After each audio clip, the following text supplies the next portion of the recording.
ఇక్కడ కళ్ళు మూసుకోవాల్సిందే కదా ఎప్పుడో ఒకసారి ఎవరైనా. తర్వాత హోలీనెస్ అనేది ఉంటే పరలోకం నెక్స్ట్ స్టెప్ ఇస్ పరలోకం. అంటే ఇప్పుడు మీరు స్వర్గానికే పోతారు, మీరు ఖచ్చితంగా ఖచ్చితంగా పోతారు, నమ్ముతున్నారా? నేను విషయం చెప్తా.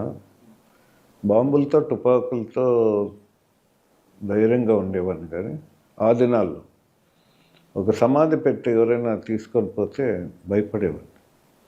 నేను చనిపోతే ఎక్కడికి పోతానండి. కానీ ఇది యేసుప్రభువుని దర్శించినాక, పరలోకం నా పట్ల తెరవబడినాక, అన్ని సత్యములు తెలుసుకున్నాక చాలా మటుకు నేను ఇక్కడ చనిపోతే అక్కడికి పోతాననే ధైర్యం ఉంది. నీతిమంతులు సింహంలో ధైర్యంగా ఉంటారు.